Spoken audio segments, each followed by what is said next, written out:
Number 6. So this one I strongly debated putting in my top 5. Strongly debated. And when I sat down in my original list before we started this video, I had it in my top 5. But as I've kind of sat here and kind of thought about it, it just doesn't feel right that I can put something like this in my top 5 just because of its brevity. This is the second EP on my list, and if I can already tell you, if this was a full-length like LP, this would have easily been top 5, if not top 3. The EP from Lona Shore, And I Return to Nothingness. Man, what an EP this was.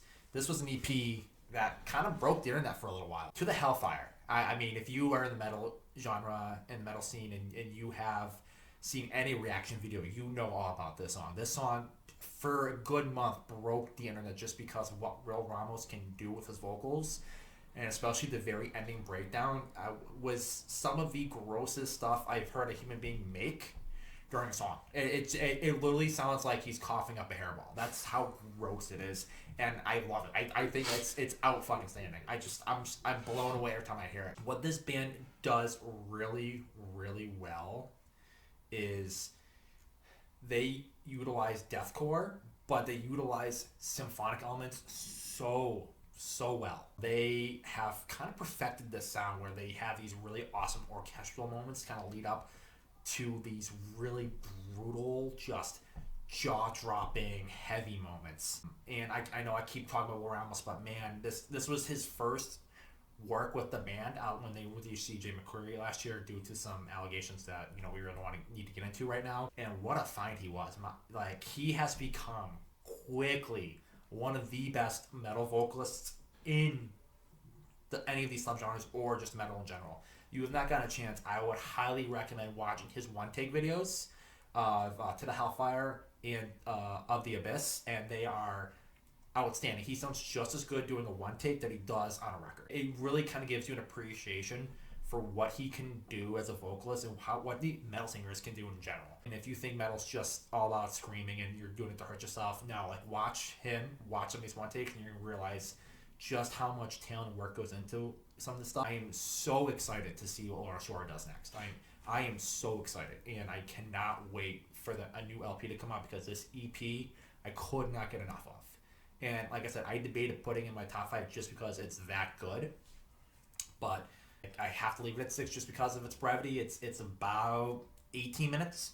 But man, what an 18 minutes it is. And everybody about this band is just so talented. Drumming wise is awesome. Guitar, there's some really awesome sort of guitar solos in this, some really awesome lead work that doesn't overshine, and it kind of plays in the background a little bit. But man, like, it's so creative, it's so bouncy at times, and again, the orchestral moments, they really shine through because they're given the space to kind of showcase the dichotomy between the heavy and the beautiful. So that's kind of where we're going to leave it. Highly recommend. Give it a listen. I don't think you'll be disappointed.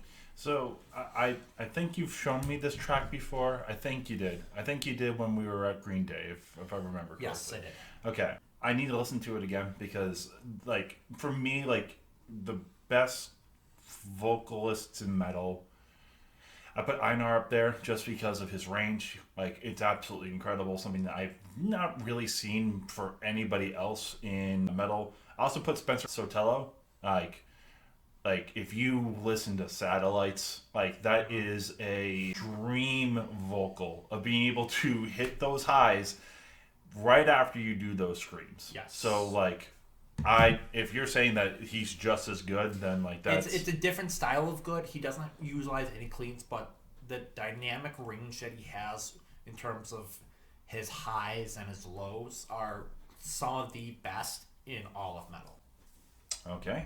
All right. Well, number 6, this was for a while up there for potentially being, like, album of the year, but as I've listened to it more and more, there are some cracks that are showing through. Still a hell of an album. This is Manchester Orchestra with The Million Masks of God. I absolutely love A Black Mile to the Surface. It's an album that, as I go on and listen more and more, should have been closer to top 10 for that year that it came out. I believe it was 2017.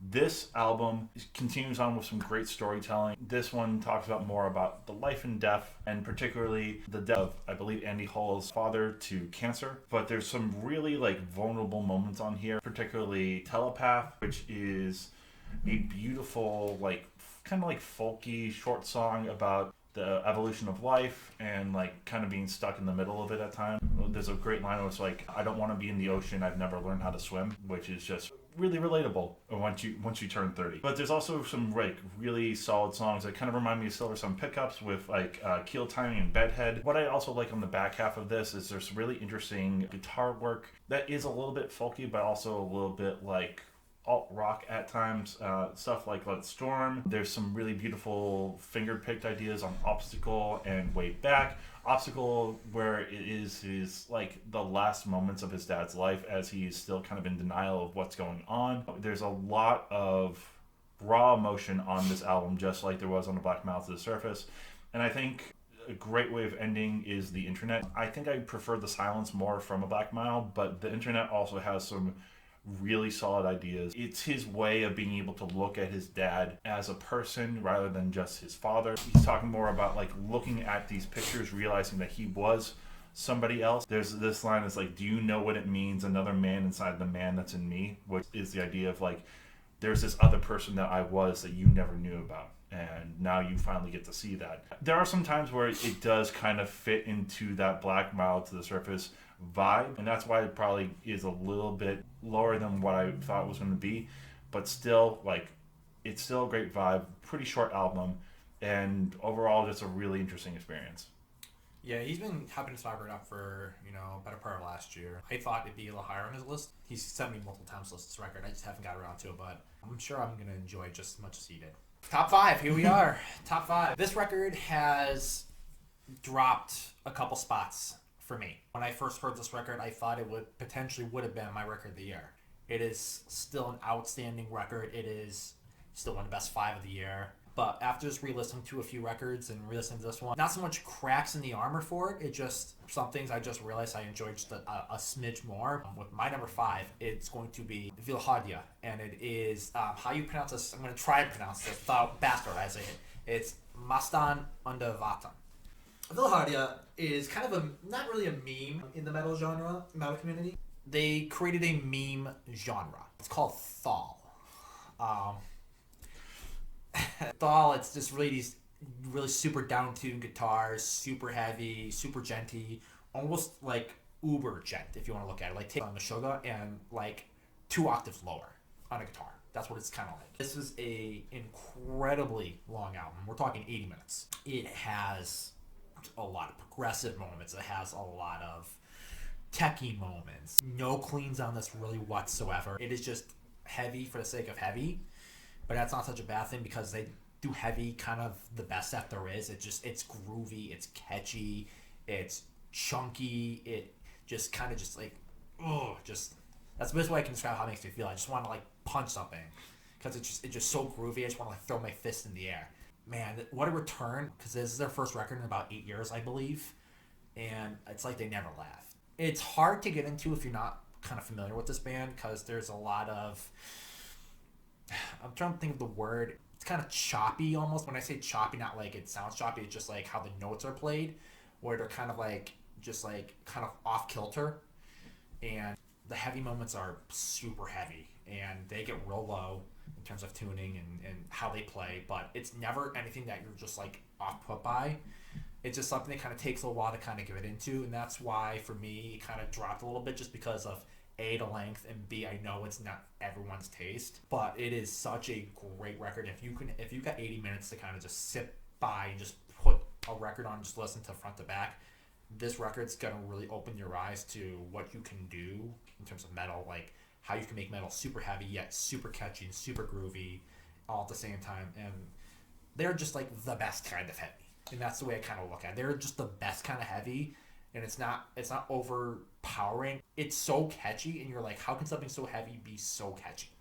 Heavy is the perfect way of putting that. It's not like a sludgy heavy. It is just heavy. I enjoyed pieces of it. I think if I gave it another chance, it probably could grow on me. I think that 80 minutes is a little bit of a hard sell, But it is really interesting, and I think if I remember correctly, this is a continuation of a story that they had Yes, on the first before. record, correct? Yeah. It's something to do with rats or ducks or something. Yeah, it's kind of up to almost interpretation in terms of how you want to place it, but it's supposed to be a continuation of their first record. If you like heavy, like this is The like best kind of heavy. yes, it is really interesting, and I would love to sit down with it again. It is, like I said, it is a lot to get into. It's very busy, chaotic, yet almost simplistic in its musical style and its musical arrangement.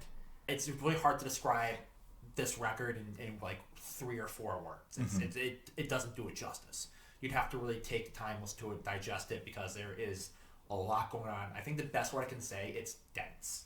That's the best way I can describe it. All right, I got one more not metal or rock album before we finally get into that. Number 5. This is Lucy Dacus with Home Video. This is a singer-songwriter, kind of on the indie rock side. I always have been someone who's really into like really good storytelling, and this is some of the best storytelling that I have heard all year. You have the whole entire boy genius trio, Lucy Dacus, Phoebe Bridgers, and Julian Baker. But to me, Lucy Dacus is head and shoulders above all of them. This idea of Home Video is her talking about her past, and there's a lot of really tongue-in-cheek stuff, but there's also really kind of depressing stuff there, and it's just like the whole gamut. Like you got a song like Christine, where it's her talking about a friend who's sleeping in the backseat of her car while she's holding on to her boyfriend, and like looking to the future of like she doesn't really believe that this guy is good for him, and she would object if they ever get married. You have VBS, which is getting hot and heavy at a Christian summer camp with somebody. You got Thumbs, which is a really heartbreaking song about her boyfriend sitting down with his father again after he like left the family. The storytelling's so great in there. Like the idea of Thumbs is she's like putting her thumbs into her boyfriend's leg because she wants to hit this person, but she's restraining herself because he's the one that's like smiling through it and making sure that everything is okay. You got Brando, which is her fling with someone who is really into old school movies but doesn't really have any charisma. You got Please Stay, which is honestly a song about suicidal ideology. Really powerful because this person is like wanting to leave, and she's like, I believe what you say, that you want to die, but like basically do anything else, go back to school, quit your job, get a haircut, like do anything, but just please stay. And there's like this powerful moment where he's like, you can call me if you need a friend or never talk to me again, but please stay. The lines that pens to paper is just like amazing. And then the last song, Triple Dog Dare, is a great closer about her falling in love with somebody, but their parents are not into them being like, together because they believe that they're going to be cursed. So they just run off, never to be seen from again. There's just like so much good storytelling that like even though some of the arrangements aren't super interesting, you get like fully into the story that she creates, and that's just really powerful to me. A little outside my comfort zone. I'm not into, what is this, pop music? No, this is like folky, indie folky. Yeah, it's a little very outside of my range.